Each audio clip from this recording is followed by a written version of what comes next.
어쩜 이렇게 시간이 안 가는지 정말 버스 안에서 고인 이불 속에서 고인은 언제나 너에게 고인. Assalamualaikum warahmatullahi wabarakatuh. Perkenalkan, nama saya Deta Septiana dari kelas manajemen 22B dengan IPM 22411092. Di sini saya akan menjelaskan materi tentang sifat dan keterampilan pemimpin mata kuliah kepemimpinan. Adapun tujuan pembelajaran yaitu memahami bagaimana sifat dan keterampilan pemimpin terkait dengan kepemimpinan yang efektif. Pahami sifat dan keterampilan apa yang paling relevan untuk kepemimpinan yang efektif. Pahami sifat dan keterampilan apa yang paling memprediksi kesuksesan dalam karir manajerial. Pahami bagaimana relevansi suatu sifat atau keterampilan bergantung pada situasi. Yang terakhir, pahami keterbatasan pendekatan sifat. Salah satu pendekatan paling awal untuk mempelajari kepemimpinan adalah pencarian ciri-ciri kepribadian dan keterampilan yang sekiranya memperlihatkan apakah seseorang akan mencapai posisi kepemimpinan dan apakah dia akan efektif dalam posisi tersebut. Berbagai jenis atribut kepemimpinan atau pemimpin. Yang pertama, aspek kepribadian. Kecenderungan untuk berperilaku dengan cara tertentu, contohnya adalah kepercayaan diri, ekstroversi, kematangan emosi, dan tingkat energi. Yang kedua, kebutuhan dan motif. Kecenderungan untuk mempengaruhi perhatian seseorang terhadap informasi dan peristiwa, serta membimbing, memberi energi, dan mempertahankan perilaku. Yang ketiga, nilai-nilai. Nilai merupakan sikap yang terinternalisasi mengenai apa yang benar dan apa yang salah, etis dan tidak etis, serta bermoral dan tidak bermoral. Ciri-ciri kepribadian dan kepemimpinan yang efektif. Yang pertama, tingkat energi dan toleransi stres. Semakin tinggi tingkat energi dan toleransi terhadap stres akan membantu manajer mengatasi kesibukan, jam kerja yang panjang, dan tuntutan yang tak henti-hentinya dari pekerjaan. Yang kedua, percaya diri. Semakin tinggi tingkat kepercayaan diri atau afikasi diri dari pemimpin akan berhubungan positif dengan efektivitas dan kemajuan perusahaan. Namun, kepercayaan diri yang berlebihan dapat membuat pemimpin terlalu optimis, jadi kemungkinan akan beresiko dalam membuat keputusan yang terburu-buru, serta denial dalam penolakan jika rencananya memiliki kelemahan. Yang ketiga, lokus kendali internal. Orang-orang dengan orientasi locus of control internal yang kuat percaya akan peristiwa-peristiwa dalam hidup mereka ditentukan oleh tindakan mereka sendiri. Jadi, ketika kemunduran atau kegagalan terjadi, mereka cenderung akan mengambil pelajaran darinya dibandingkan dengan menganggapnya sebagai kesalahan orang lain maupun adanya adu nasib atau nasib buruk.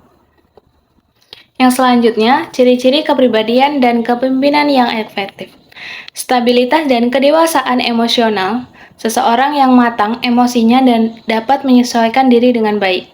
Biasanya, pemimpin dengan kematangan emosi yang tinggi dapat memelihara hubungan yang lebih kooperatif dengan bawahan, rekan kerja, dan atasan. Yang kedua, motivasi kekuasaan. Terkadang, pemimpin dengan kekuasaan yang dipersonalisasi mampu menginspirasi loyalitas bawahan dan semangat tim, namun juga akan berefek pada perbesar diri mereka sendiri dan memuaskan kebutuhan mereka yang kuat akan harga diri dan status. Yang ketiga, integritas pribadi. Integritas pribadi berarti perilaku seseorang konsisten dengan nilai-nilai yang dianut dan orang tersebut jujur, beretika, dan dapat dipercaya. Yang keempat, narsisme adalah sindrom kepribadian yang seperti kebutuhan dan yang kuat akan harga diri. Misal, prestis, status, perhatian, kekaguman, dan sanjungan. Kebutuhan pribadi yang kuat akan kekuasaan, kematangan emosi yang rendah, dan integritas yang rendah. Yang kelima, berorientasi pada pencapaian. Manajer dengan motivasi berprestasi yang tinggi lebih efektif dibandingkan manajer dengan motivasi berprestasi rendah. Yang keenam, kebutuhan akan afiliasi.